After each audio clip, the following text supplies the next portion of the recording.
Hi, have a look at this thing. This is a gear cluster of a bicycle and there are 7 gears on that thing. Now they can get them up to 8 or 9 and coupled with the 3 that you have on your pedal you're getting 27, 30 gears out of a bicycle. And to me, well, that's madness. Why would you want such a thing? But of course it doesn't matter what craziness you do, there's always going to be somebody somewhere who's going to tell you, oh no, you need that. With a bike cluster like that, well, you could enter the Tour de France and climb a mountain on it. And 2 things, I mean, have a look at me. I am not going to be entering the Tour de France next week. And I'm not going to be climbing a mountain on a push bike. It's just not something I'm going to do. I mean, I'm old, I'm fat, and I smoke like a trooper. The thing I'm going to do is wobble down to Asda to buy some more cigarettes so I can wobble back to work and have a coffee and a fag. That's what I'm going to do with the bike. What on earth do I need 30 gears for to do something like that? Now, when I was a kid, you had 3 gears. I'm talking about the chopper bike. I had 3 gears and a Sturmey Archer hub. It was awesome. Then I migrated onto a 5-gear bike and then, holy of holies, 10 gears. After that, I kind of lost interest. I lost interest when it got up to 15 and 21 gears. To me, it just didn't have any reason. And as far as I can work out, there are actually 2 main reasons to buy a bike cluster like this on a super bike that's got a carbon frame.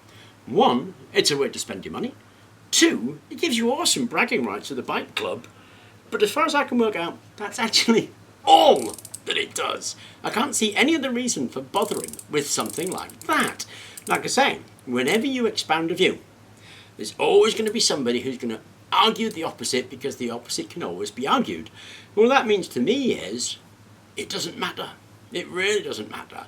It's going to be 6 and 2 3s. It's going to be up to you. It's going to be what's important to you, and it's going to be what you find useful. There is no best in this. It's the problem really with people wanting the best. They want the best of something, so they go for this crazy number of gears. Actually, all you're really doing is responding to the advertising bullshit and allowing them to walk the dollars out of your pocket. That's all that's really happening. Because most of the time, you are never, ever, ever going to use something like this.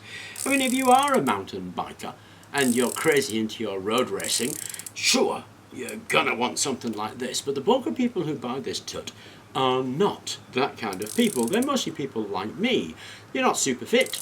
You're not going to be a racer. You're going to wobble around your area in it. You're going to come to and from places, and you're going to use about 3 or 4 gears out of this entire gear set that you've just paid $1,000 for. So why would you do such a thing? Well, I don't know. It's a complete and utter mystery to me why you would do that. I think you would do that for the same reason that you would buy one of those golden kitty cats. You know, the ones that have the waving arms like that? I think buying one of those and buying a gear cluster like that, to my mind, are identical. I don't know why you would do such a thing. I think people should really think things through a little bit more sometimes, don't you? Just think about what it is that's good for you. And an awful lot of the videos, of course, I'm doing things that are good for me. I'm not telling you that this is what you should do and this is the best thing ever. It isn't. It's just something that I think is good with a few good techniques that could be adapted to suit your condition. And that's why the videos take a little bit of thinking about, because they suit your condition. So we're making this paper bike. The thing about the paper bike is not that it's a bike, it's made out of rolled up newspaper. I mean, a bike made out of rolled up newspaper, I don't know anybody who's done something like that. I think it's just awesome. And that's what it's about. It's about reclaiming, recycling, reusing, and building something yourself for the pleasure of that. That's what it's about. It's not about building a bike that is going to win the next Tour de France. And I don't think anybody should be thinking like that. Because I obviously have a world view. I think you should reuse, recycle, repurpose as much as you possibly can and not spend your money on junk. You certainly shouldn't fall for advertising bullshit where they tell you all this stuff about what you must have and why you must have it.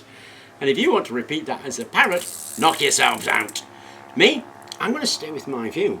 I don't need a gear set like this. I'm going to stick this gear set on the recumbent bike, incidentally. And it's going, actually, here. There we go. Where that brake disc is. Few people have pointed out that this brake disc won't stop you. You're quite right, it won't. If you put a brake on that, all that will happen is you keep rolling forward. The brakes are going to go here. What's going here is a gear cluster so I can both pedal it and do it by motor. But that's me. That's what I want to do to answer a problem that I have. And the problem is how to do that on a paper bike. I'm not really interested in how big that thing is, what make it is, how many gears I could possibly put on there, and will I be climbing a mountain in the Tour de France. None of that is of any interest to me. I'm interested in, can I get a paper bike to take me to Asda and back, rather than getting too involved in crazy number of gear clusters. Anyway, I thought I would share those thoughts with you. I hope you enjoyed the video. Thank you very much for watching, and please remember to subscribe.